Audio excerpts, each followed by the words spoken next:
Hello, and welcome to the Stasis Pod, the Transformers Podcast 400th episode spectacular. I'm Rob. For episode 401. Pew, pew, pew! I wasn't paying attention to numbers last time we recorded. Our early numbers got a little fuzzy, so it's close enough. Official of 401st. I didn't bother to recount how many other extra episodes there are one of these days, but probably not. We had to get terminal velocity out of our system. It's true. The Patreon we just recorded was Patreon episode 90. Ooh. Man, that's so many episodes. That is many episodes. Yes. So many years. Yes, we've been doing this a while. Which is why we're doing a weird thing this time. Yeah, we're just kind of chatting about stuff. Yes. Yes, 400 episodes plus 40 years of Transformers. That's right, 40 years. Celebrate with a new so many years of Transformers. Uh-huh. How? I just turned 46 last week.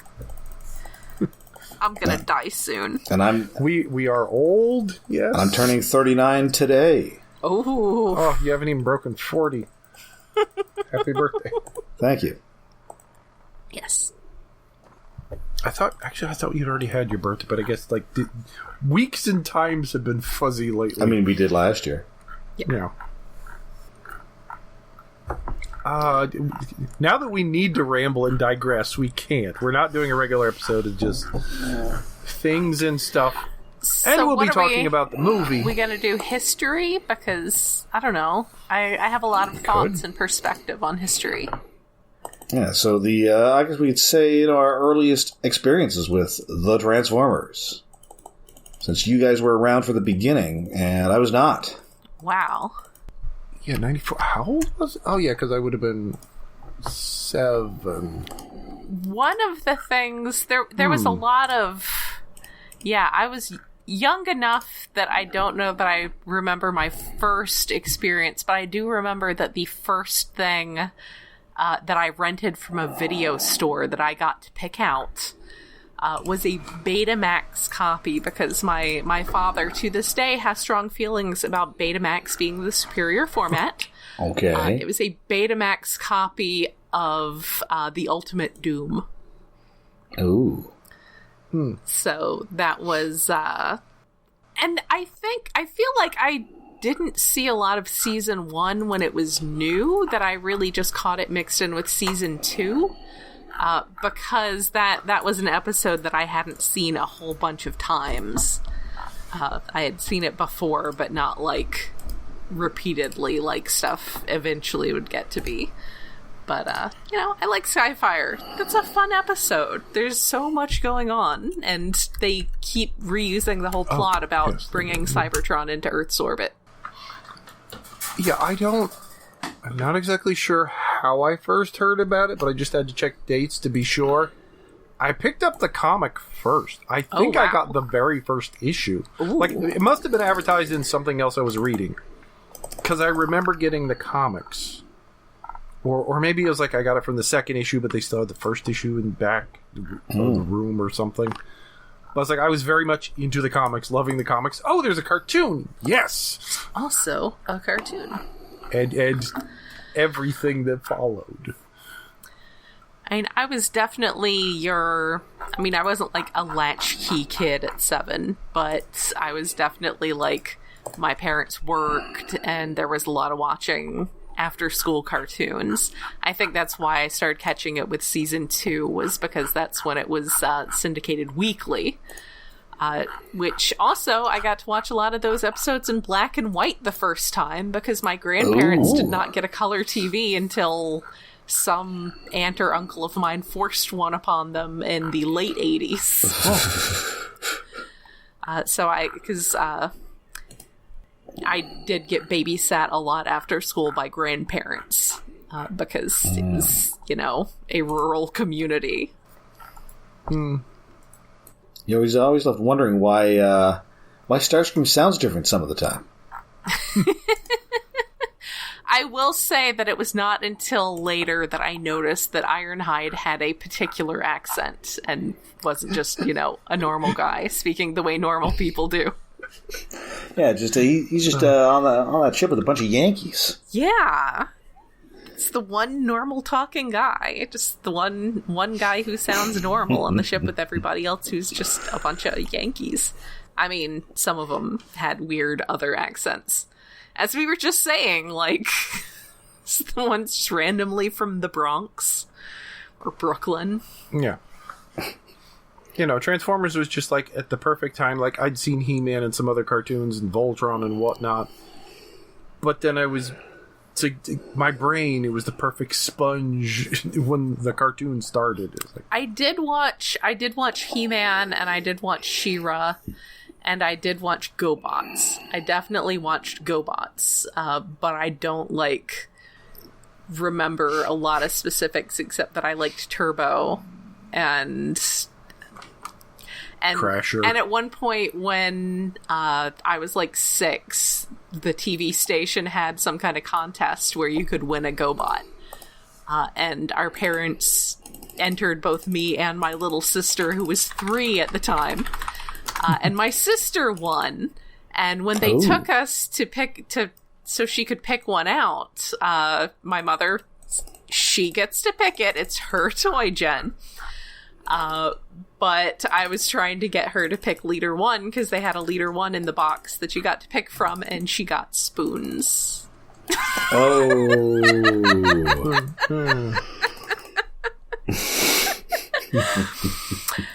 Alas. Yeah, that was sad. But I mean, he's bright colored, so. Yes. But yeah, I was very much a cartoon kid. I watched the cartoon, but I think I was more comic because I got it first. I only really knew comics existed because people on TV sometimes read them. Oh. No, it's like, because, I don't know, because an older cousin gave me, a pile of, Star Wars and some other old comics, ROM, for one thing, where I read what little of ROM I've read. I need to get those new omnibuses. Yeah. Yeah. Have they finished putting those out? I think the third one is out maybe this month. Well, then hopefully the first 2 are still easy to find. And then I think they're also going to put them out in these smaller epic collections, which are 20 episodes or 20 issues instead of 30. Oh, okay. Yeah, because I could reread the comics. It was harder to rewatch the episodes, although it was in syndication a lot. But well, that Betamax player, it was also a recorder. Ooh. I don't know. No, I never recorded Transformers because I don't think we had a VCR for quite a while. Until eventually, yes, and I got some tapes or something. But the movie I rewatched a bunch. I was actually pretty distraught back in, I think it was 1995 or 1996, when my father finally gave up on the possibility of getting the Betamax player repaired. And he finally got rid of all the old Betamax tapes. And this was when we were not quite yet, DVDs weren't really a thing yet. So we hadn't reached the point where there were just, entire season sets of everything available being dumped into the market. So those tapes that we had in there that had been recorded, they would have just been, blocks of afternoon cartoons. And I was like, but how will I ever get to see Silverhawks again if we're throwing out these tapes? There could be so much stuff on these tapes that will be lost now, because I was 16 or 17 and didn't know what was ahead of us as a media market. That, now you can just... there was a period where all that stuff was just available, and now it's not so much anymore because, I say that, but Amazon's Freevee streaming service has the Cartoon Rewind channel, which will just show all of Silverhawks, specifically, in a huge 2-day or so block. But yeah, there's probably a lot of commercials and stuff that would have been really fun to pull off some of those tapes. I'm assuming they're... now I'm mad because there could have been some kid video on there. And that would have actually been extremely important to have, especially Betamax quality copies of. But yeah, there was... we used to watch a lot of afternoon cartoons, and that's the thing, is because my dad was usually not home then, he would record the afternoon cartoon blocks for himself because he really liked Thundercats. I've been told that back when it was newly running, that my father would religiously get up to watch Thundar the Barbarian on Saturday mornings. So yeah, I do remember watching Thundar the Barbarian. It's I think in theory, maybe I figured out how I found about it. The G.I. Joe cartoon was the year before Transformers. Yes. I'd been watching that, or at least the miniseries and stuff. So I was probably watching that and saw an advertisement for the comic book, because they had cartoon commercials for the comic book. Yes.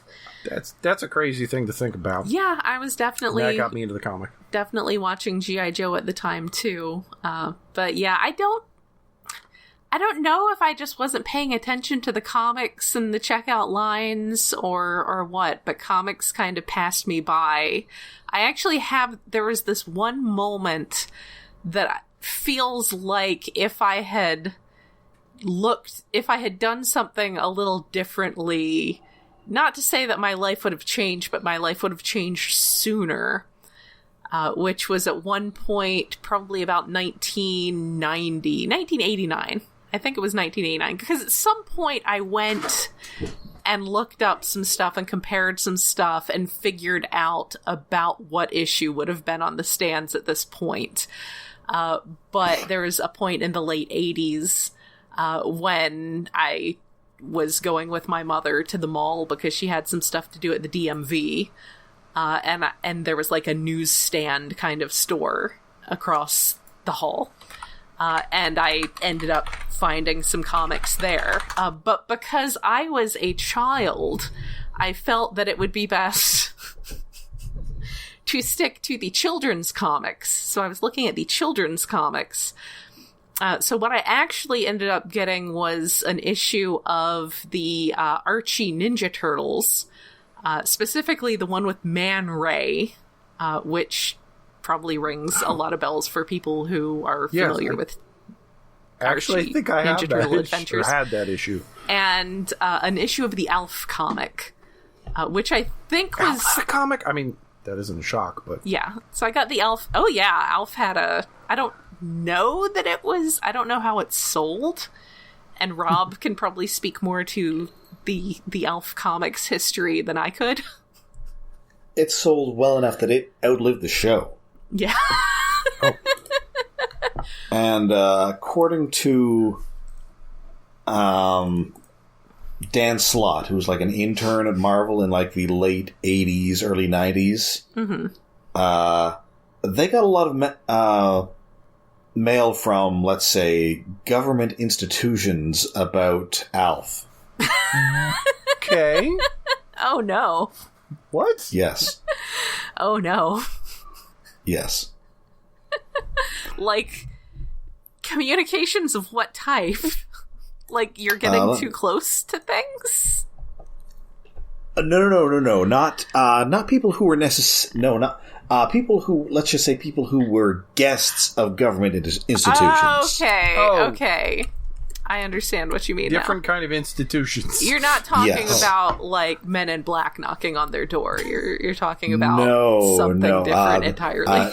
I would say these men were in white. Okay, fair. But yes, I want to say that it was the issue with the X-Melmachians, which was a big X-Men spoof, and of course I had no idea who the X-Men were, so that was an introduction to something else entirely. But I feel like if I had looked up to where the more mainstream, I don't think Alf was under Star. I'm pretty sure it was at various points, but I think it may have predated Star, and then it outlived Star. That's because Star But I think at some point it was in Star. Yeah. But I feel like if I had looked up at the mainstream comics and seen that there was a Transformers comic at that point, because I was at a point where I had sort of lost touch with Transformers, but more just because there wasn't much except the toy line, and we were not a family of extensive financial means, so I had like 2 Ninja Turtles. See, this temporally is about where I come in. And this, I will say, though, I did some figures, and I'm pretty sure the issue that would have been on the shelf at the time would have been the issue with the cover of Megatron shooting Ratchet, just as Simon Furman took over. Which would have completely blown my mind at that age as someone who had loved Transformers but kind of lost touch with it. So, fortunately, maybe unfortunately, I did not have my mind blown by that until I was like 14 instead of 10. The Transformers will return after these messages. We now return to the Transformers. But yeah, go ahead. Okay, so yeah, I'm a little younger than you guys, so I sort of was around that age, sort of when the thing, when it was in decline. I caught some of the like Tommy Kennedy reruns on TV. I used to get up to watch those at 6:30 in the morning. No one else was up in my house. It was just me sitting 3 feet from the TV with my orange cat, who was a female named Garfield, and she would sit next to me and watch. I remember her watching, like, Cyclonus fly across the screen and just seeing her little head watch him. So that, for the uninitiated, they sort of repackaged earlier episodes of the Transformers with interstitials of this live-action kid talking to, like, a giant Optimus Prime puppet out in, like, the wastelands. Yes. I was like, oh boy, Optimus Prime, tell us about the Dinobots. Well, Tommy, they're some weird guys. I'm sure some of that has to be on YouTube at this point. So, oh, it's 100% on YouTube. Well, in fact, recently, last decade or so, they found Tommy Kennedy. Yeah, I remember that. He was just like, you know, he's like a normal guy who did like some acting in the 80s. I think he was on like an episode of Highway to Heaven or something. Mm-hmm. Yes, there's a good bit of it on YouTube, so if you are listening and you are not familiar with that, absolutely look it up. It is wild. It is charming. And it's in fact, super cool. I did get an 89 issue of the comic, which was in fact Furman's first issue. The one before the one where he shoots Ratchet. Mm-hmm. But that's the one that opens with Ratchet like daydreaming about like all these dead Autobots coming to kill him. God, I love that issue. Like when I was rereading it last year, I was like, this is so good. And so I sort of like found a couple like Budiansky, like mid-period Budiansky like back issues in like the dollar bins. Mm-hmm. Like the first one with the Pretenders where Optimus Prime's in the video game and thinks he's a video game character. Yes. The one with the Mechanibals. Oh, that's fun. Oh, yeah. The one with Real Vision, which is also kind of like an early Optimus Prime Megatron thing. Real Vision? Except we've also got it's part of the Underbase issues. Okay. They're talking about how like we're getting flashbacks to how we met Boltax. Yes. But because it's like 1988, we're selling new toys, so we've got like the Trigger Cons and the Trigger Bots in there. Yes. I have the issue with the Road Jammers. Oh, that's a good one. The issue where the Throttlebots' minds get put into toy cars and they're hunted down by the Predacons. Yeah, that one was weird. So I had the weird ones. The Circuit Breaker one with the Skull Grin and the sexy Bob Budiansky cover. Oh yeah, and they're gonna make a movie. Yes. I'm trying to think. I had one really early one, which was the number 8 with the Dinobots on the cover. Okay, yeah, that's a so really... like a real smattering of issues there. Mm-hmm. And out of order, they made almost absolutely no sense. When I ended up collecting them, it was kind of like that. So, though I ended up getting a lot of early issues pretty early on, and conveniently one of my first, when I finally, this is a whole story that I could tell of like my rediscovering and what I think of as the start of my adult fandom. And I think probably I wrote a lot of it down earlier this year for James Roberts' big fanzine retrospective. So I thought about that a lot. And when I finally was like, yes, this is a thing I'm going to start, I am going to become a person who reads comics. Instead of a person who reads the Encyclopedia of Superheroes from the school library and aspires to become a person who reads comics. And I went to the used bookstore and started going through their back issues and found some Transformers stuff, and I got a full set of the Transformers Universe books.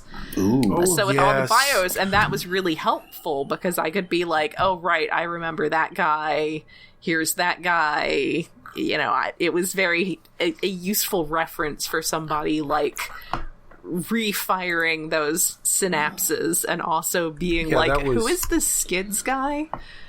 Yeah, even if I wasn't rereading the comics, rereading those bios and that book, that was my Bible. Yeah. So that was really helpful. But yeah, most of the stuff that I ended up finding at first, I didn't find the Furman stuff for a while in those back issues, but I found some I want to say Return to Cybertron, the Blaster and Strax's story. I want to say I had that one too. I want to say that was among the first batch that I found at not Half Price Books, at McKay Used Books in Centerville, Virginia, as a scruffy teen.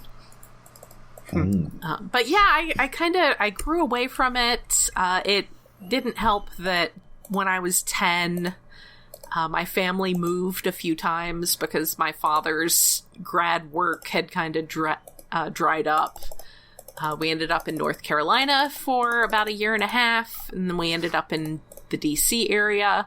But that was at a very formative time for me, so my things got kind of jumbled, and I would feel very kind of disconnected from the stuff I had been involved with previously, and it was these very sort of disjointed times for me. So once we got sort of settled down again, and after a couple years, I would say I was probably in that Toys R Us, and I still remember it was the Fair Lakes Toys R Us in Fairfax, Virginia. And we were probably there because my dad was probably looking for Star Trek Next Generation figures. But I was walking through the action figures, and I saw, and it was before Christmas, so I'm pretty sure it was it would have been December 92. It was early in December because I had a party. I was invited to a party that night, which was huge because I was a freshman in high school. But there was the first wave of Generation 2, so there was the silver G2 Grimlock from that first run they did before he turned turquoise and then blue. And there were the cars, and all those connections that had been disconnected through those years of moving and going through puberty and just all of the social weirdness that comes along with that. And I could go deeper and say that there's also just the sort of disjointedness of going through it's the phrase that people like to use these days, compulsory heterosexuality, when being a queer child who did not yet realize and would not realize for a while just to what degree she was a quear child. But it was like all of those connections that had been severed in those years just clicked right back into place. And I was just this little scrawny 14-year-old standing there in the Toys R Us in like probably a leather jacket and an Alice in Chains t-shirt and badly black dyed hair cut like a Romulan, and looking at the shelf, and just like the light came back, and it's like, I remember how much all of this meant to me. Like, this was everything to me when I was a kid. Like, there was a point when I was like 8 years old and I was trying to write like Rebirth like season 4 fan fiction on the little crummy computer that we had. And it was like suddenly all of this stuff that had meant so much to me just clicked right back into place. And, you know, I went home and I said something to my father, and he was like, well, you know, Sci-Fi Channel, like, we have cable now. Someone on cable probably is showing the old cartoon. And sure enough, the first episode that I caught was The God Gambit. Which is a pretty solid episode. It's one of those episodes where whenever people are like, I don't like things being political now, it's like, this is an entire episode of the original Transformers cartoon that's about how organized religion is sketchy. It's like... So, and then, you know, within a week I had dug up a bunch of back issues at the used bookstore, and yeah, that was it. It was all over for me. I was a nerd. Just a sec, I've got to attend to a dog here. I'll be right back. Okay. Bark, Okay. bark. So I can I skipped over G2 somehow. You and so many other people, I will tell you, because the way the fandom changed when Beast Wars started was just, it was a total thing. So lots of people set out G2. We'll get into Beast Wars, but G2, it's like, I actually think I saw ads for it in other comics. I mean, I wasn't reading a lot of comics, but like, issue 80 in a 4-issue limited series ended, and it's like, yes, that's good, it's done, I would love more. And then G2 happened, and it's like, I kind of don't care. Aww. I was into anime at that point. You're busy being a cool teenager. Yeah, No. Well, no. Not a Teenager, cool yes. teenager, yes. I mean, the other thing that was on Sci-Fi Channel in the mornings in the 90s was Robotech. So I also became into anime at the time, at the same time. Again, I was already into that. Oui. Actually, that's a weird question. When did I first realize anime was anime? I guess it was probably when I started going to Blockbuster to buy or rent stuff. And there was a separate section. It was just anime. Yeah.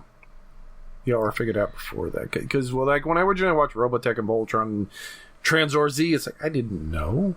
Apparently, Generation 2 as a toy line did badly enough that it was later considered, like, a cautionary tale. Yeah, that's weird. Because I mentioned... I mean, I wasn't buying the toys, but... I don't actually remember seeing G2 toys, but again, I wasn't reading the comics, so I wasn't looking for the toys. That, the intro that Aaron Archer did at TFCon for that one panel where I was joking that he said that he had survived G2, or he had lived through G2 in a tone that just made it sound like I lived it through was G2. like it was 9/11, literally like it was 9/11. And I brought that up, and he said that, well, Generation 2 was just like so bad from a toy company sales perspective that it was considered like a cautionary tale. So I was like, so it actually was kind of that bad for toy industry people, because I don't know, I was buying it. And I've returned to say that I, too, like, that's when I really got into it. Like, I had some scattered, like, late G1 toys, but G2 is when I really got into it. I liked the new color schemes and the big missile launchers. And I really liked... Oh, you were a G2 child. G2 I was. I mean, I was born in 85, so, like, when it hit in 92, I was, like, 7. I mean, again, when I was little, I'm always like, well, we didn't have a lot of money. But I realized that a lot of it, too, was that while my parents aspired to be pretty progressive, I was definitely bought things on a very gendered basis. So I'm like, oh, well, we didn't have a lot of... I had fucking Paradise Estates. Which was the Fortress Maximus of My Little Pony. Yeah. I had Paradise Estates. I had Glitter and Gold Gem. Yes, we lived in a trailer in Alabama. We didn't have a lot of money, but mostly... I do have a photo of myself, and it probably would have been when I was about 8. But one Christmas I did actually get some Transformers, and I had I'm sitting there, and I had hair down to my rear end, because I did when I was a kid. And I'm sitting there on Christmas morning with a boxed punch counterpunch in my lap, and I'm lining up the little race car Micromasters on top of the box. So I had those when I was a kid, but mostly I had a cousin Bubba who I hung out with a good bit as a kid, because he also got babysat by our grandparents a lot. And he had like Ultra Magnus. I got a hand-me-down Mirage from him at one point. And most of the Transformers I got to play with were his. But when, Generation 2 was when I had babysitting money. And so I had more money and more agency to pick things out for myself. So I had a good bit. I had, Megatron, like Tank Megatron, and also smaller Tank Megatron. Yeah, I didn't have a lot from the first year, but I had for the second year I got the crazy colored combiner teams. Yes, those were so fun. And I feel that that's a big reason why I can never remember which aerial bot is which, because the colors I know for them are all the wrong ones. Yeah, that's fair. Like, that's fair. Air Raid. He's the guy with like the Spider-Man webbing. Skydive. Yeah, Skydive's the guy with the Spider-Man webs, right? and there's the one that breaks apart. Yes. That is Slingshot. I really want to talk to someone who was there at the time and ask if that was intentionally based on his personality. He was the guy who was gold. Because he would definitely be the one who they all agree on this new color scheme, and he shows up in solid gold. Like, that is absolutely in character, but I don't know how much they were thinking about the characters, but maybe they were. I mean, they had to write it on the packaging.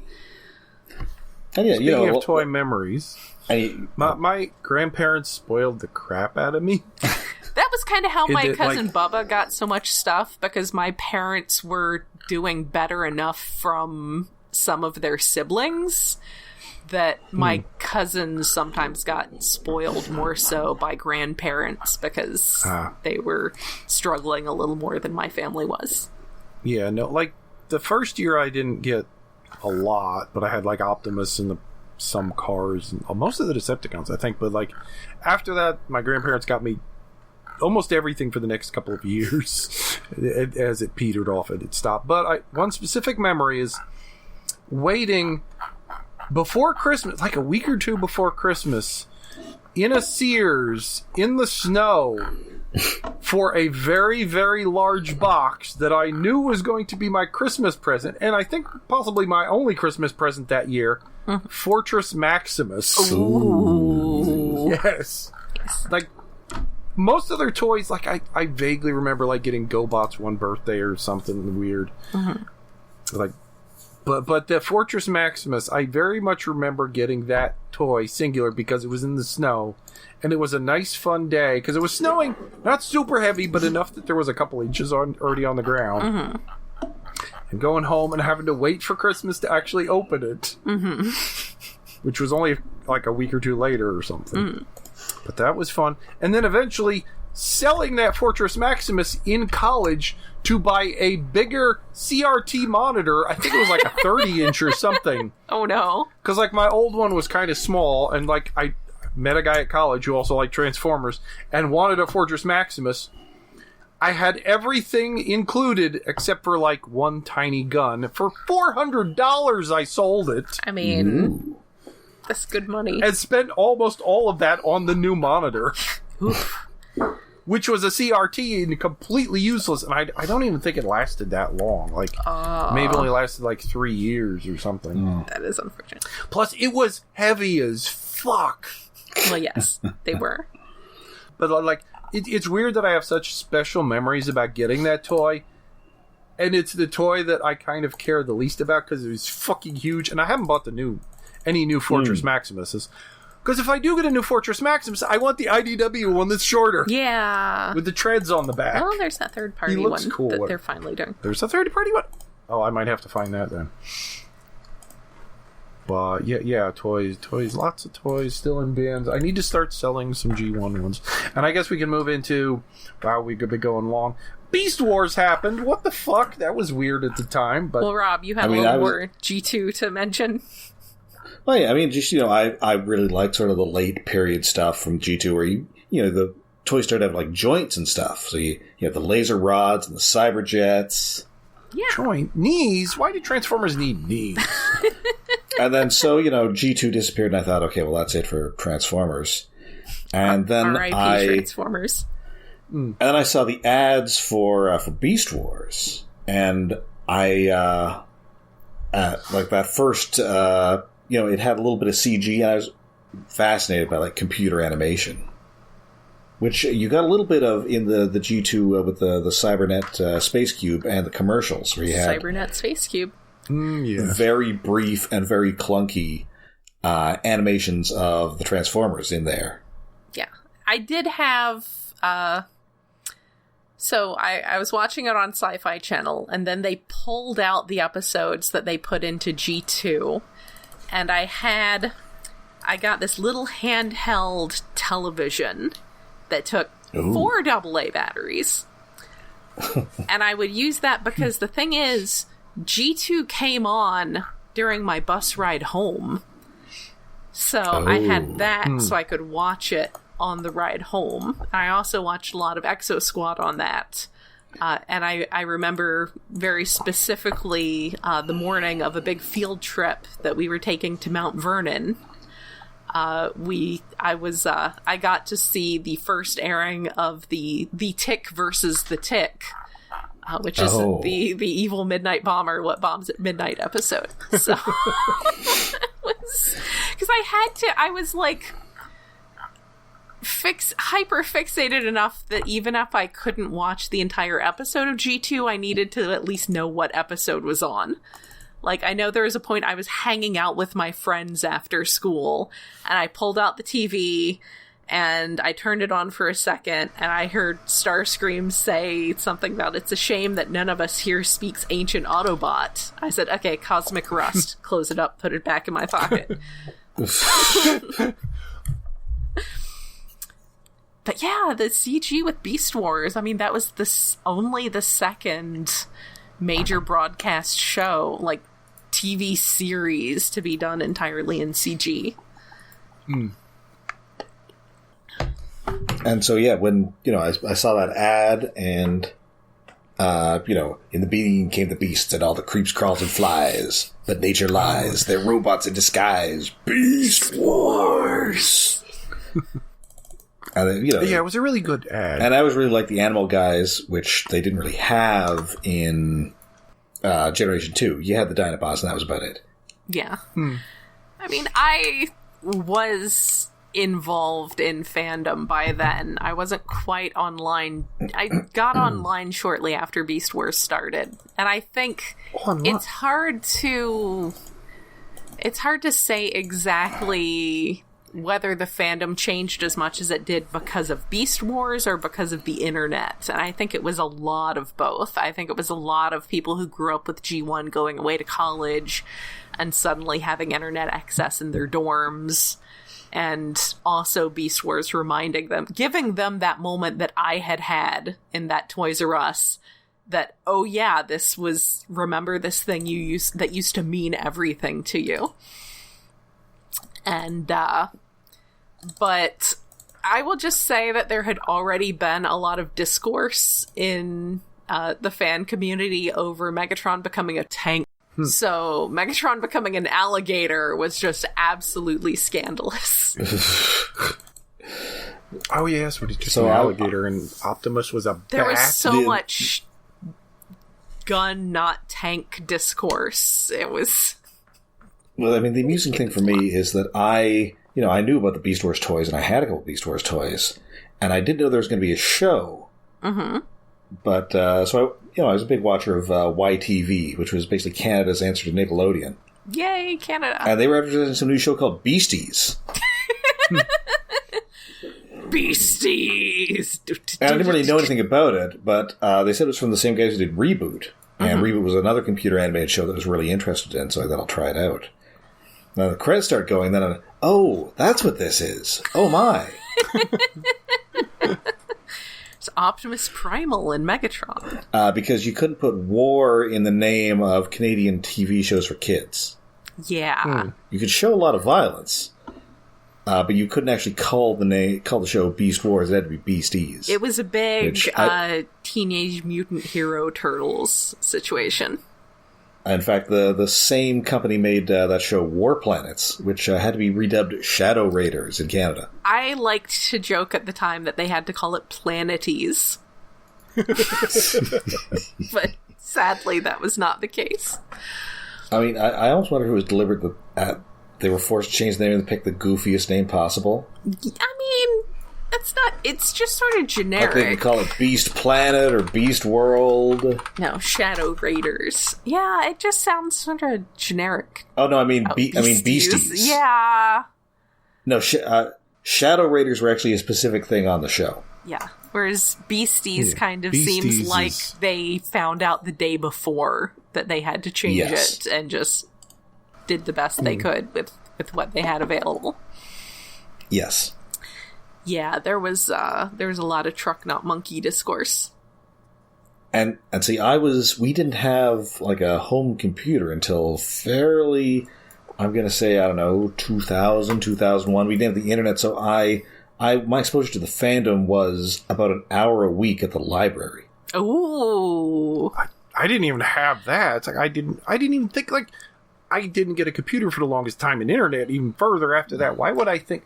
I missed all the ATT whatever bullshit days. They're a mystery to me. What happened for me was that in the comics, because I was reading the G2 comics, and in the letters pages, which I don't know if those are preserved anywhere except various long boxes in people's storage, but you would have people organizing fanzines and fan clubs.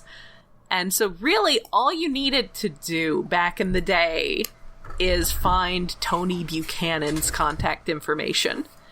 Because once you got in touch with Tony Buchanan, you were in the fandom.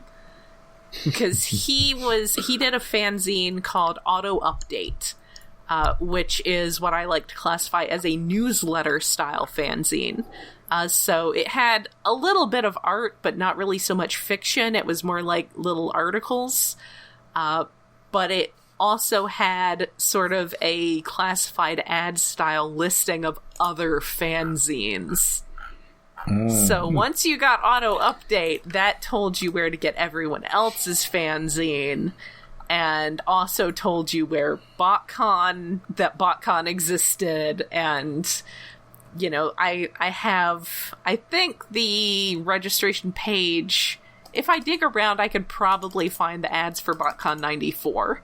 So I knew that was happening, but I wasn't quite, able to go off on my own enough to go to that one. But I was aware of it before the internet because I had, from these letter pages from the comics, I had managed to get in touch with the zine community. So I didn't really have internet until 97. But I went to BotCon 95 and 96 and, you know, ran into people who I had become pen pals with or racked up big long-distance phone charges talking to. So yeah, that was like early fan community days. So I first found out about the pilot. So they aired the pilot to Beast Wars a little early. It was in like April. Yes. And I found out about that because I saw the listing in TV Guide. That's right. They used to send you a magazine, and it would tell you what was going to be on TV. Yes. That was the only way to find out what was going to be on TV. And if there was anything my little, ADHD, my little neurodiverse brain loved, it was schedule grids. That's true. I don't know if either of you have any experience with like early 90s satellite TV. No. Not really, no. Always cable until I moved up to New York. My paternal grandmother had one. And we only really got down to visit her a couple times a year because at that point, we were in Virginia, they were in Alabama. And I would sometimes get left behind to watch the dogs. But when I went down there, I learned to program this thing on my own. And the thing about this is you get this, if you thought TV Guide had a big complicated schedule, this thing was like, it was on steroids. It was like the schedule book for Origins. It was just pages and pages because first you'd have to go to the right satellite. And then each satellite had its satellites. What? You had to pick the satellite, and then you had to go find the right channel on the satellite. But one of the fun things about that, and this was not something I got to take advantage of for this sort of purpose, but you could do some evil with this thing, because a lot of those feeds, some of the feeds you could pick up were the broadcast feeds for the station. So the notorious Alt Toys Transformers spoiler about Dinobot, about Code of Hero, what happened was that person had this kind of satellite service. And so they got to see the episodes a day in advance because they got the feed that was meant for the station to record for broadcast. Ooh. So I did get to see some Exo Squad episodes a day early, but I was not on the internet at that point and had no one to spoil these random Exo Squad episodes for. But yeah, you could see stuff early, but again, it was like that only really became a problem once it overlapped with the internet, and not long after that, the dish TV model that was more cable-like. But yeah, it was extremely complicated, and I absolutely sat myself down and figured that out when I was like 15, and I figured out how to get to the right station so I could watch G2 or I could watch Exo Squad. But yeah, it was that was a whole complicated thing back in the day, but you could get episodes a day early and you could spoil everyone on Alt Toys Transformers about the ending of Code of Hero if you were a huge asshole. See, we didn't really have the internet so much as we had the web, and we didn't understand what the internet was. There was as far one as time my library computer goes. There was one time when I was in high school when I went to the school computer lab and just tried typing Alt Toys Transformers into the address bar, and it didn't work, and I was like, well, shoot. Same. I couldn't, I went to Dave Van Domelen's Transformers website, which I think is still around. I think and so. still being updated. Mm-hmm. God bless Dave Van Domelen, which I'm probably massacring the pronunciation of his name. But, people, you talk about Alt Toys Transformers, and I would have no idea what that was. Is that a website? Yeah, people would talk about it in the fanzines. It would come up in auto update that, something had been posted, or he would reprint something that had been posted on Alt Toys Transformers. And I'm like, okay, I don't know anything about the internet. At one point, a guy in high school printed off all of Steve Stonebreaker's Alt Toys Transformers FAQ to try to impress me. I was a little impressed, but not sufficiently impressed. But I did... For our younger viewers, that is FAQ, frequently asked questions. Yes, and it was 30-some pages, and at the time, that 30-some pages covered basically everything you would need to know about Transformers. It explained the Japanese exclusive series and explained how the UK got its own comic, and I think it was 37 printed pages, and I carried it around in a folder in my backpack so I could read through it. It's pretty crazy to think that at the time there was about 10 years of Transformers history. Yeah. And that stuff seemed like, the stuff from like the 80s, that seemed ancient to me. I know. About Beast Wars, whenever. And now something similarly old would be like The Last Night. Oh my god. Oh no. I know. Don't hurt me like that. Man. Yeah, I think about that sometimes. I mean, I even just think about the gap between when I kind of lost touch with it and when I got back into it, and I'm like, I've been in my apartment less time than that. I think part of it is that all that stuff is so much more accessible than it used to be, which is a positive change. Yeah, I mean, I think a lot of it too is the way you process, like the way you perceive time when you're younger. Yes. But also, yeah, everything is just more accessible now. I mean, relatively more accessible.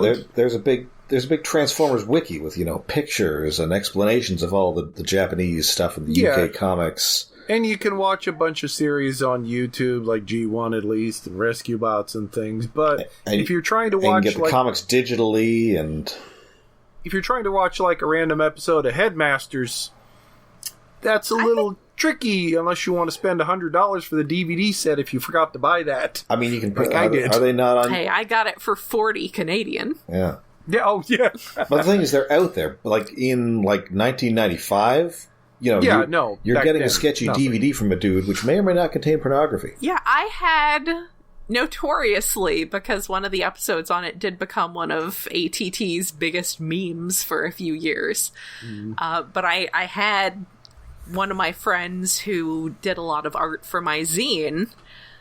He sent me a VHS tape that had, it was 3 raw episodes of Headmasters in Japanese, and I think it was like the first 3 or so. And then there was one episode of the English dub, which was Life Can Be Sacrificed for Peace on Earth. And then 4 dubbed episodes of Victory. So I got that in like late 95, I got it early enough before I went to my first BotCon that one of my pickups at my first BotCon was Leo Zach. Because I was like, but this was like the great Apocrypha. and I remember at one point in BotCon 96, the entertainment was notably lacking in the evening. So we kind of made our own entertainment, and at one point somebody commandeered an old video cart like you had back then, because the CRTs were 100 pounds. They weren't 100, but they were like 30. And people just went and grabbed whatever tapes they happened to have. And I want to say it might have been Doug Glenn, but it may have been somebody else. Had a tape that had that. David will know what show I'm talking about, but the one that's got that big schoolhouse transformation scene. Is it Gambalger? It's one of the Eldarin series. It's not a Brave robot. It's the other also Rans. But we watched that, and I brought down that VHS tape, and everyone was just rapt, because this was the deep lore that none of us had seen before. And then when I brought that same VHS tape a few years later, when I had friends who were a little more casual, I'll say. Not like casual in the sense of not being into it, but in the sense of not being as reverent about it. Not being maybe quite so, serious about it. And the quality of the dub, everyone just was like, this is hilarious. This is the funniest thing. Oh, it was probably Ghost Soarer. Okay. Yeah, I think because it came up, because I think Discotheque might have posted a clip of it on Blue Sky recently, and I was like, hey, I remember that. But yeah, we would just, this was like Apocrypha. The Japanese stuff and the UK stuff, to a certain degree too, were just like the great Apocrypha. You would hear third-hand stories of the wreckers. And, you know, I picked up somewhere that Death's Head had been originally part of the UK comic, and then I started digging up Marvel UK stuff, and not Marvel Transformers UK stuff, I mean, like, you know, Motormouth and Kill Power. Marvel UK stuff. Because it was adjacent enough. But yeah, once the internet got to be a thing, it was, you got, I think I was definitely the kid, like a kid of the fandom, not like the only younger. I mean, there was Monzo, who was both slightly younger than me and also got to go to 94. Ooh. So that was a challenge. Challenging my status as the kid. But you know, everybody was like college age, and I was mid-high school, and then all the people my own age kind of caught up with Beast Wars. Yeah, and I was super into Beast Wars, especially since I was like very much into like animals and weird animals. Ah, yes, zoo books. Yes, Man Terror was such a good toy. Oh, Man Terror. I mean, I loved all the weird bugs they made. Mm-hmm. I was always more of a fiction person, so I was firmly Truck Not Monkey but I gave the show a chance because it was still Transformers and I was still going to see what it was. Oh, yeah. And the show was just so good that I was like, well, I guess I can allow this. Yeah, the writing was as good as I remember G1 being when I was a small child. Yes. I mean... And also, I wasn't collecting Beast Wars toys at all. So it's like, hey, I'll just watch the show. The show was fun. And, you know, even though it was, again, only 10 years old at that point, it seemed like this crazy thing when Beast Wars made references to, you know, the original show and, you know, Starscream's ghost. Starscream. Yes. And Unicron. The agenda was just mind-blowing. That still might be the peak of Transformers fiction for me. Yeah. I remember seeing the preview for the Beast Machines, the, like, you know, coming next week preview for the Beast Machines episode that had the key to Vector Sigma. Ooh. And I was just like, holy shit! It's the key to Vector Sigma! Because, I mean, at the time, we didn't get stuff referenced like that. It was few and far between. Yeah. Because, I mean, for one thing, you couldn't expect anyone to have gotten access to any of that stuff.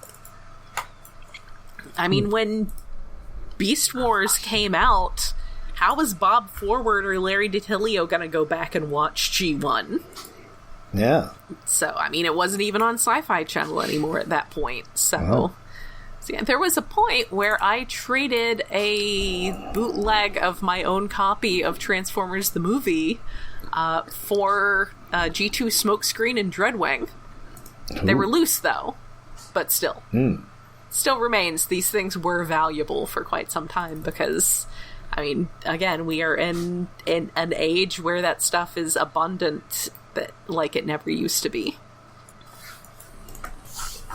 And yeah, I think that's a good segue, so we can go from the past and now move into the present and the latest and perhaps greatest Transformers movie, Transformers 1, which we've all now seen in a movie theater. It's so good. It is really good. So I guess this will be the spoiler section. Yes. Spoiler-ish, we're not going to go through beat by beat or anything. Just we will save that for a Patreon thoughts. once it's available. on home media, but then we can dissect it. You know, I was not taking notes in the movie theater like Gene Shalit. Yes, Yeah, no. I will personally be purchasing the nicest possible physical copy of this movie once it's available. I'm gonna get like the 4K Steelbook version of this movie. Yes. Yeah, it was real good. It was pretty gay. It was definitely very gay. Easy to imply, lots of gay, very little explicit gay, but oh wow, is it easy to read. And Pax and D16 are just gay for each Yes, other. also... And make it everyone else's problem. As a fellow lesbian friend pointed out, Alita 1 definitely has very butch energy because she has no patience for any of the guys and she just wants to punch things. Yeah. Plus, also, you know, Scarlett Johansson's always a little husky voiced. Yeah. Yeah. But yeah, mostly just the no patience for the guys, just wants to punch. She's just so punchy. She just wanted to punch everything, and honestly, that's so relatable. Yeah, it was... Man, and it's, you know, I go into something like that. Anytime there's a big mass-marketed, like something that's not just marketed direct to the fandom, but something that's, like, marketed to a big umbrella like this, to the big tent. And I'm like, okay... How deep are they gonna go with this? And just right up front, they're like, in the beginning, there was Primus. And I'm like, well, shit. Yes. Here's Primus. Here's his toy. Here's the 13. Yeah, I still have that toy, like, hanging out here in a place protected from being chewed on by cats, but... I mean, I saw the original trailer. I don't think I saw all the trailers, none of which were particularly great. I don't remember mentioning the 13. I mean, we knew, like, Alpha Trion was going to be there because he was in some of the trailers. I think our pal David Waukee Willis was sort of like going through those trailers like there's a Zapruder movie and could tell you that the 13 were in them. Yes. But that wasn't something they were mentioning in the trailers. No. Yes, it was... definitely, like, a lot more lore intensive. I mean, you could kind of get the impression because it did seem like Alpha Trion was definitely something mythical. Something, things from the past and things. It's like, okay, we're going to do something about it. But I didn't expect it was going to be exactly basically what we've already had, with a few twists. And just right up front. Yeah. I do like that if you're going to have, because, I mean, of course, as we all know, Orion Pax has been presented as having several different jobs in the past. He was a dock worker. He was a archivist. See our Patreon episode. Yes, he was an archivist. He was a cop. And I like that it does start out with him digging through old records. Because... while it has him being a miner and, you know, being a labor class alongside Megatron, because Megatron usually starts out as labor class in these stories. Yes. But it still has him having that, like, intellectual curiosity of an archivist. And this, you know, he's doing it to help find the Matrix, but also because he's just, you know, he values these old stories. And I like that. I think that's important about him, is that he, you know, have an interest in that sort of stuff. But yeah, it was good. It was so good. So good. It's a really well made movie. The animation is really gorgeous. Yeah. Oh yes. I just love the realization of what Cybertron and Iacon looks like. Well, the organic bits are a little weird, but, like, everything is just so neat. Like, the surface quake is like Primus skin crawling. Yeah, he's got like an itch. Primus stretching. You know, but, B does not lose his voice, so that was nice.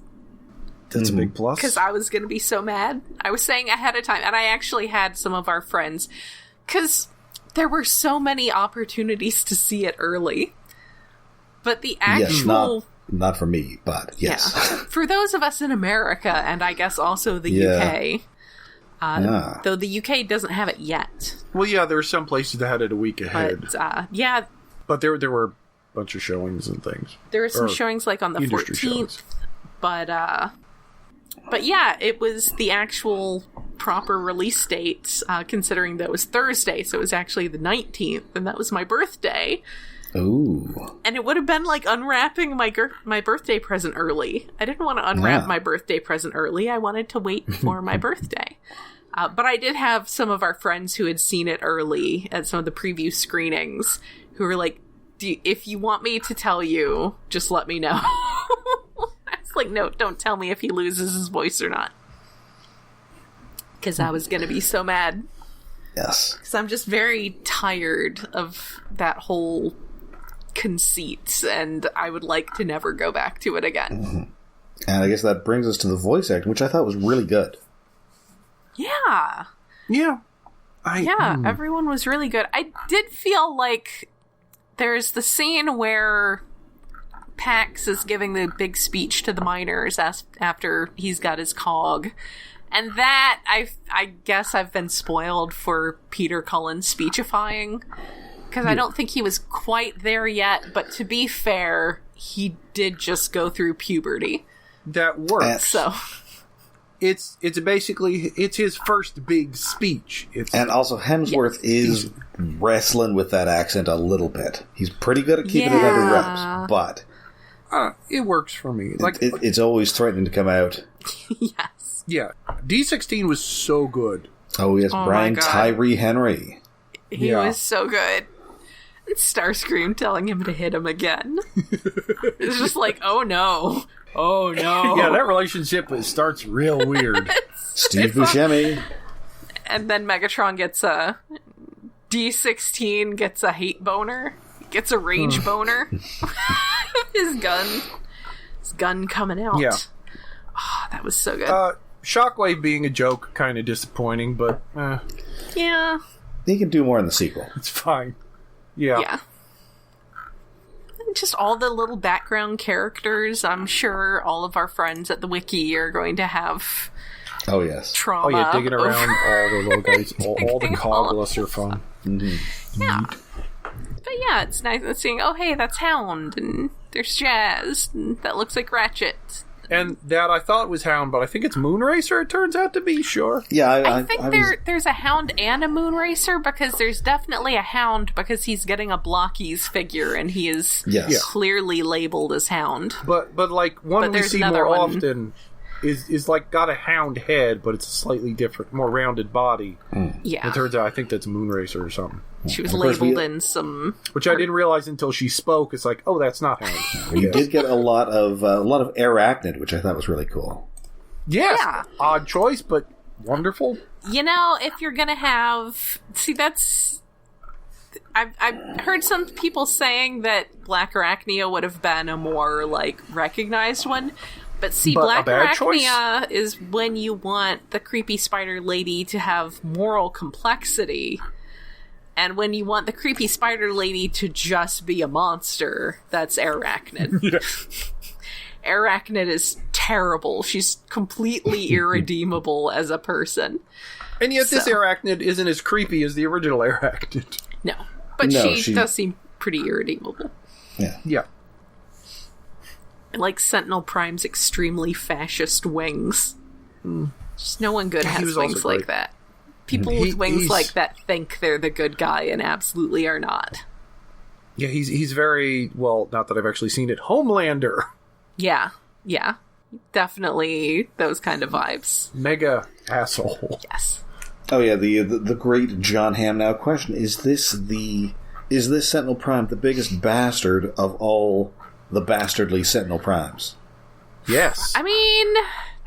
Yes. Yeah, I feel like if given the opportunity, the animated one could possibly rise to this level, but he was never given quite this opportunity. He's maybe the least bastardly of them. The animated one was more of an asshole as a person to deal with, but he wasn't actually evil. No. Yeah. He's just a massive jerk.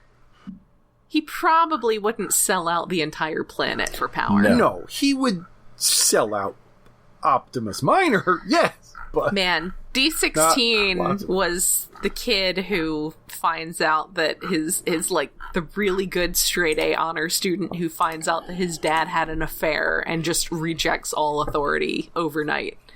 oh. Like, I know some people are saying that sort of he transitioned from the hero worship of Sentinel Prime to I must make Sentinel Prime's skull into my ashtray. But I think you've got to remember, it's a movie, and it's like an hour and a half long. yes. Yeah, it did have to, like the third act kind of condenses his character Things arc happen fast. way too fast. I mean, And they definitely, I mean, these characters do feel like they're at more of a, like, older teenager level of maturity. Yeah. yes. And that kind of thing can sometimes happen with a kid where they find out that, you know, the authority figure Something that they that destroys placed their so worldview. much. Yeah, it destroys their faith in the one authority figure, and it essentially destroys their faith in all authority. Mm-hmm. And that definitely was what he felt like. But yeah, he got a rage boner with his gun. I can't not think of that as a rage boner. Yes. It's so good. I wish more people had gone to see the movie. Yeah, I mean, everybody doing- who's seen it seems to really enjoy it. My millennial coworker went to see it, and Yeah, really good reviews. It's just, well, a lot of movies this year haven't done well. A lot of them also been crap. I took This one is good. I feel like this just one will have not doing legs. as well I feel as like animated movies, they'll have legs. I'm not terribly concerned. Yeah. And I think, and I feel like if they did a September release, then, you know, the studio probably understands that they're looking for it to have legs, for it to have like a slow, not make all its money out right out of the gate, but within, you know, especially once you get to home releases and all that. I mean, they may have this as a flagship title on Paramount Plus at some point, you know. Yeah, the thing is, kids love going to the movies, and They do. There should always be a kids movie in theaters. Yes. Yeah. This is my philosophy of film. Fair. That, if a kid says, I'd like to go to the movies, there should be a movie for him to see. Mm-hmm. I mean, unfortunately, sometimes that movie has, like, minions in it. Yeah. But, and actually, I took my 7-year-old nephew to this one, and he really loved it. He was peppering me with questions about Transformers. Yeah, my nephews, I went with really liked it. my nephews, and they really enjoyed it. So my older nephew, who is 13 now, did feel that it needed more Unicron, and he's hoping that maybe future sequels may have more Unicron.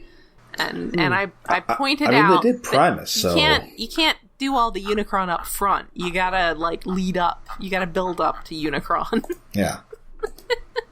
Yeah, plus we still have to deal with the Quintessons, which is like the one noticeable big loose end in this movie. But It was I neat don't how know they. how much of a loose end it is, because I don't think they're like permanently occupying the surface of Cybertron. They just come by every couple of whatever time units. it does seem like they come very often, though. But still, they don't seem to have a permanent settlement. Yeah. So the message at the end was basically like, don't come back. Yeah. Tell them That was one of my disappointments with the film. I thought the Quintesson designs were actually really cool. Yeah. But they didn't do the face swapping thing. Yeah. It was neat that they were a lot more organic, though. It's always... Yes, like I said, I thought they were they're cool. like metal stuck over fleshy bits. It's creepy. I liked it, but I realize this is a long-established thing, but it's always been kind of weird when you have, like, Transformers settings where like, mechanical life is one of the dominant life forms. yeah. Yes. So it is more... I do like the mix when there's a giant lizardmen or whatever nonsense out there in space. Yeah, it is. It does seem It's a like Star they Wars should be more of an aberration. Mm. Like, not completely unique, but less common. Yeah, like they're only like mechanical life forms should be like less than a quarter of giant aliens out there. But I Yes. like that they are well on their way towards carcinization. They are crab. They are on their way to crab. Yeah, the design is good.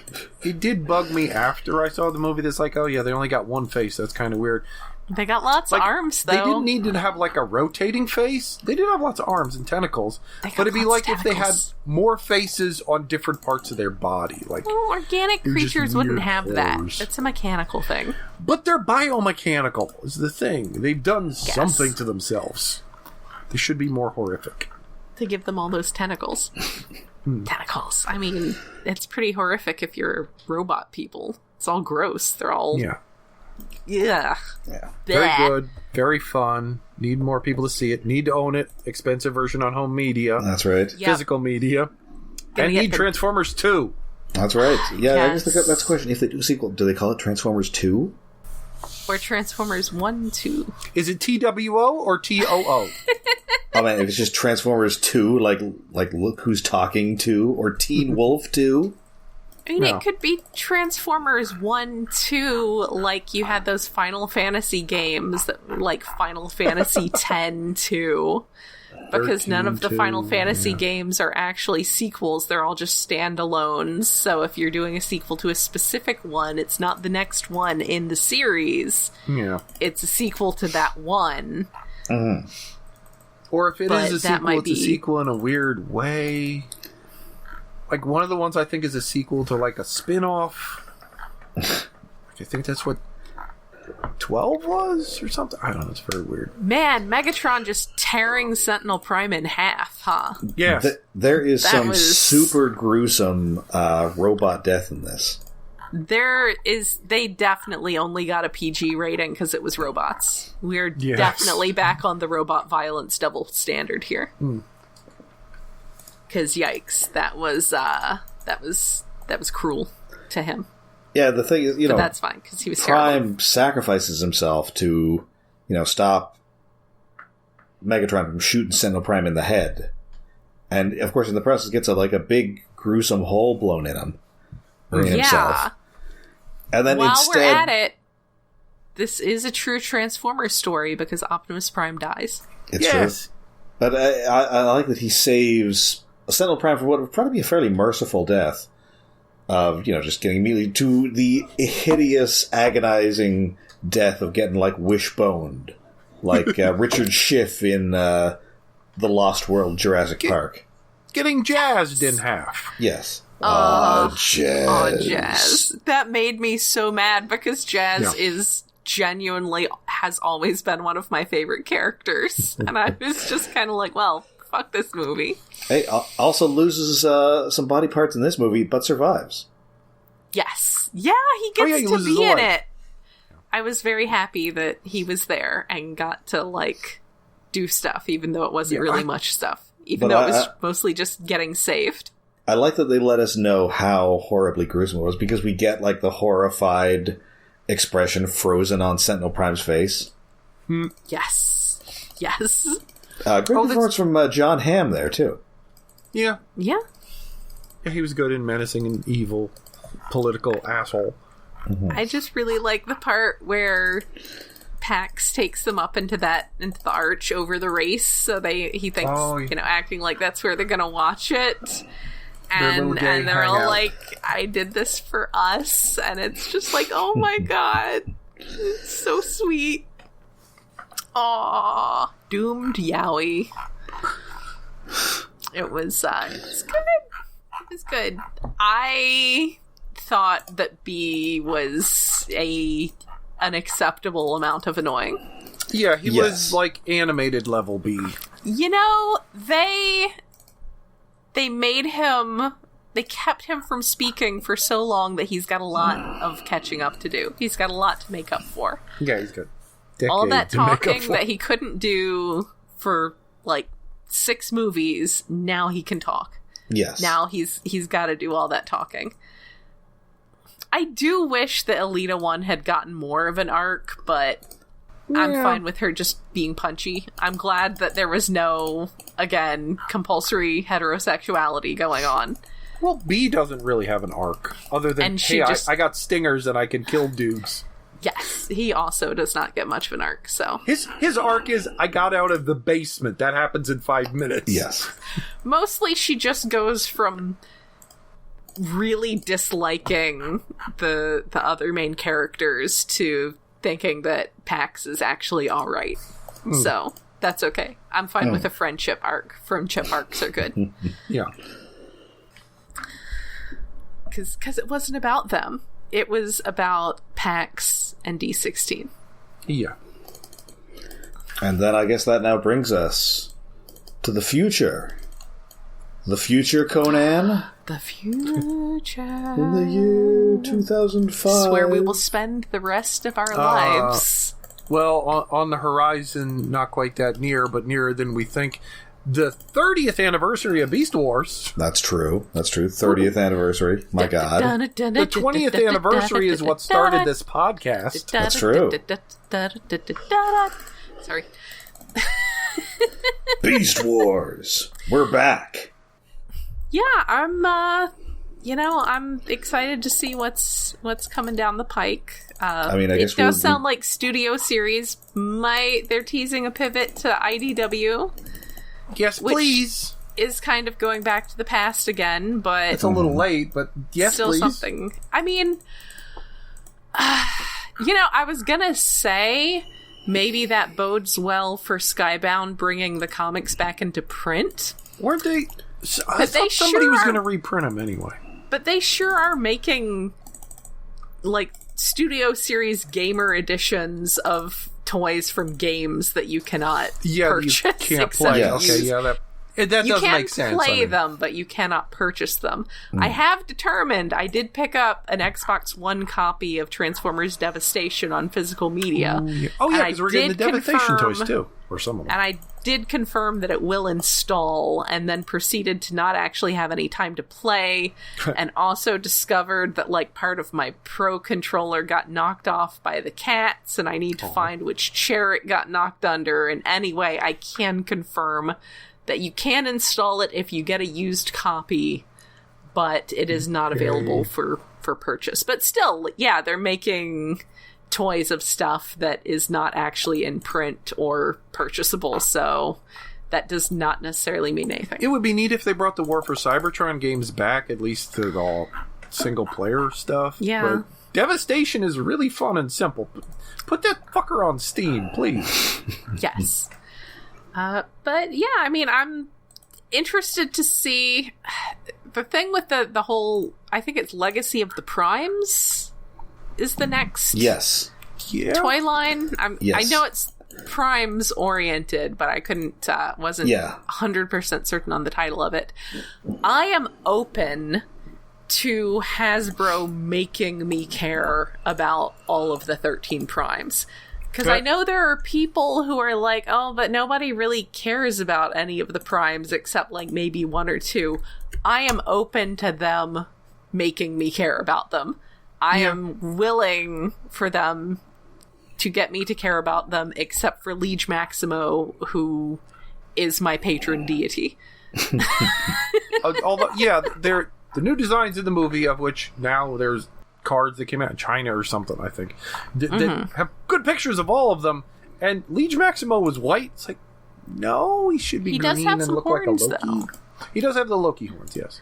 I mean, this is sort of a, like, ancient, idealized representation of them, so... Yeah. I am sort of curious to see what they're going to do with everybody. And, you know... Again, because there's a lot of... It's a lot of, like, vague names and concepts they've thrown in there. And you can go back to Aaron's old binder of Revelations and probably get some deeper lore. It seems like there's more than one female now. Possibly. I'll take that. Yeah, that would be nice. Solus is definitely. I think there was. Solus is. That would be better if there wasn't one and she was the one who died. Yeah, that was not the old great. May not be doing that. May not be doing that shit anymore. That was not great. But I think Prima Prime or Prima. Yeah, was maybe female, and some of them are sort of vague enough that they could be. And they mostly didn't get voices, so hey, you could just... Alchemist Prime is now a lady. Sure. Yeah. Yeah.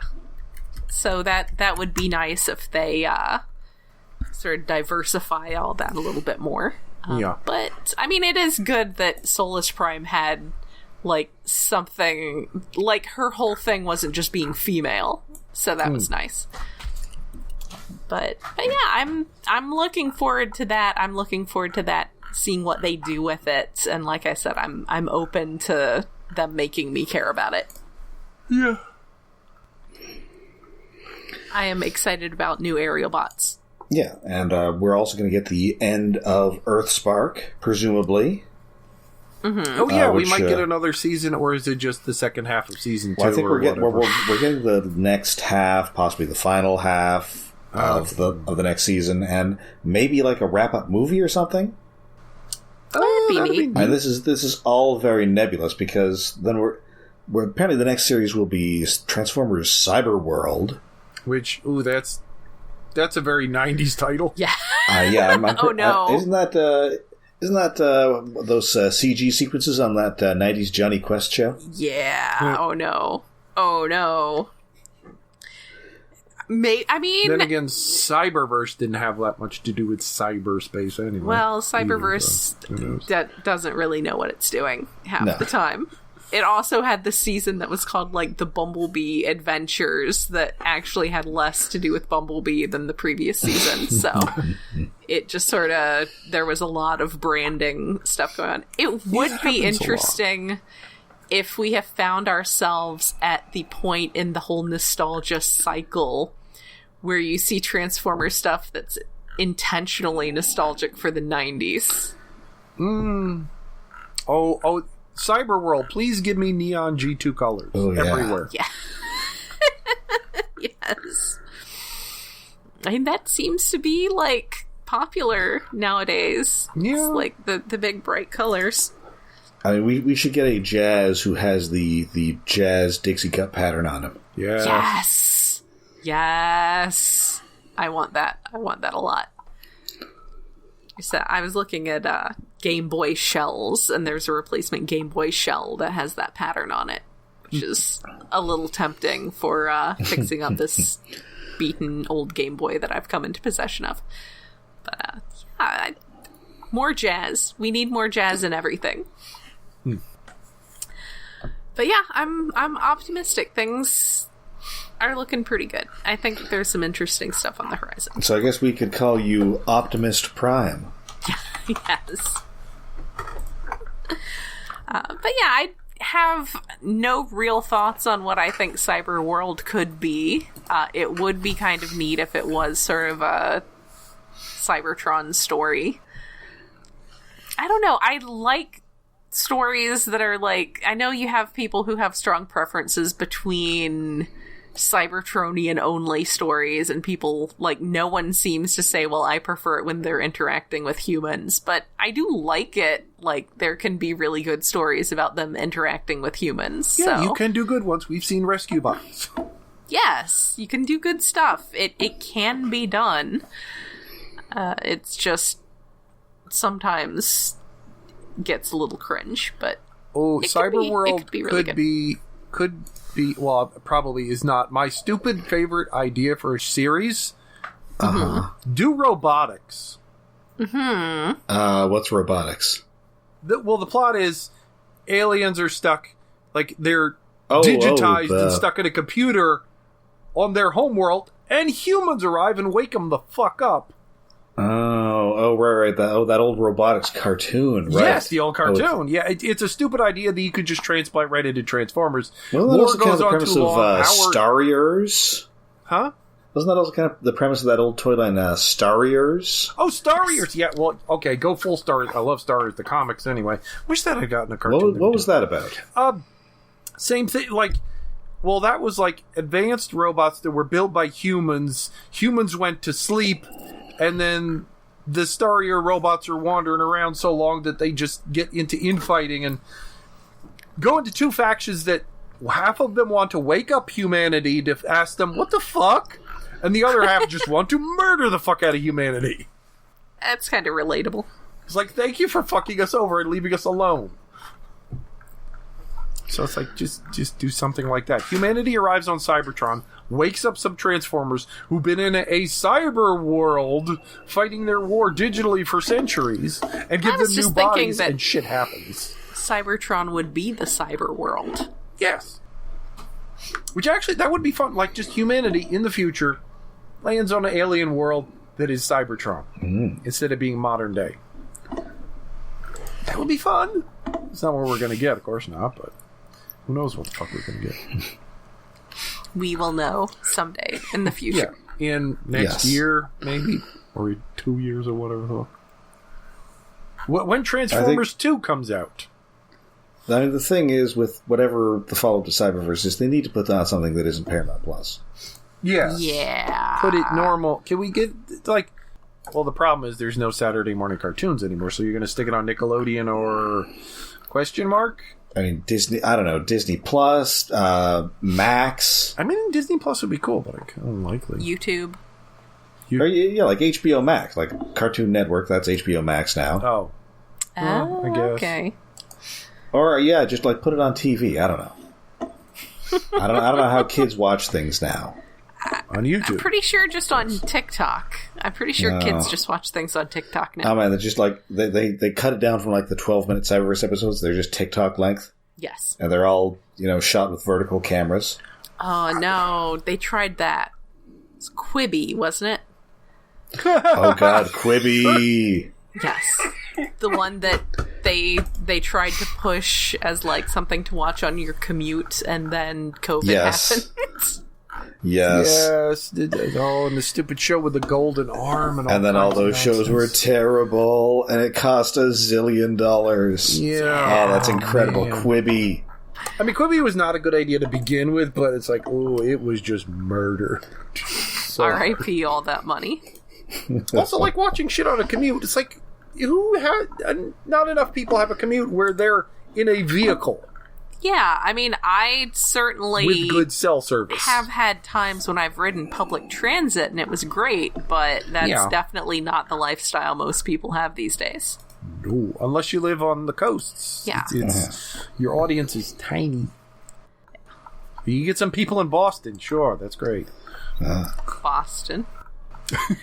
Anyway, we've gone on a long time for We have gone on a long time. Let's bullshit episode that started slow. Yes. Yeah, hey, that's how it goes. Well, we will be back next time with even more Cyberverse. We're getting close to the end of that first season. Yay! Good. Hopefully, Thank goodness. We're going to see if they ever escape that Cyberverse. Yeah, hopefully as the year wraps up, we'll get more on a normal schedule again, because we've been very bumpy over the summer. Yes. Yeah, people getting COVID. People doing stuff. Got a lot of... Our September Patreon might come out in October. Yes, but we'll again. We'll come with something spooky for October. It'll be September in spirit. Yes. All right, and so until then, of course, you can find us all over the internet. We are on Twitter, we're on Facebook, we are on Mastodon, and we have a Patreon. Yes, we are hosted on iaconunderground.net, where we have a Patreon set up to help with hosting and other expenses. That is patreon.com/iaconunderground. All is one word.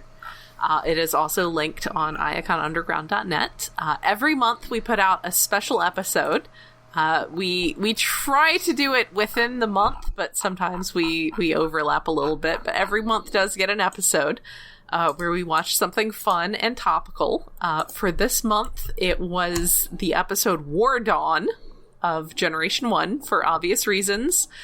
Plus, because it's my birthday, I get to talk about how much I love the aerial bots. So if you would like to hear about what kind of kittens I think each of the aerial bots would be, or the aerial bot order of mischief, then you should definitely join our Patreon for as little as $1 a month and listen to those episodes. You know what we should do for Halloween? What? Dark Awakening. Ooh. Oh my god, that I was thinking. So I leave a lot of this random streaming stuff on in the background for background noise in my apartment.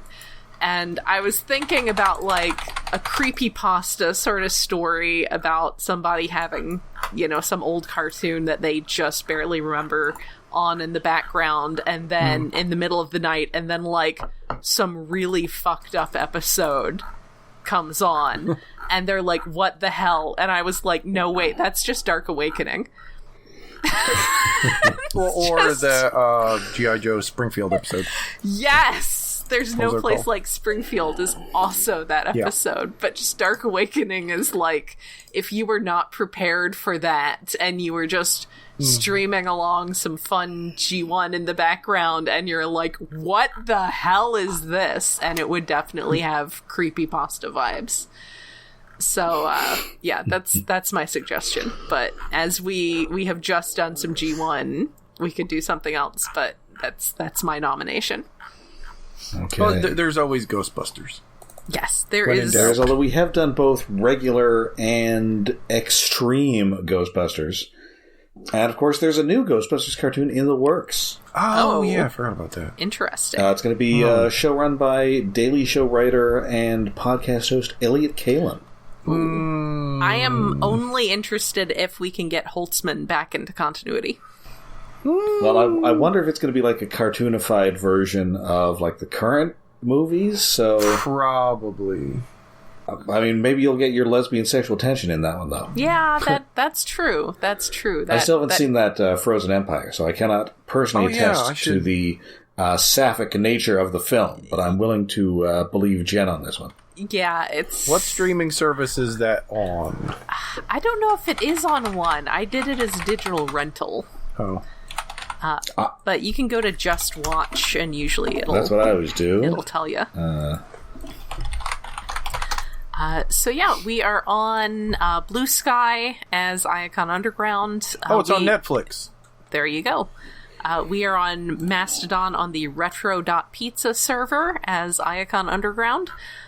And occasionally I still bother to cross-post new episode announcements to Twitter, but I'm sort of backing off from that a little more just because I don't want to encourage people to be there.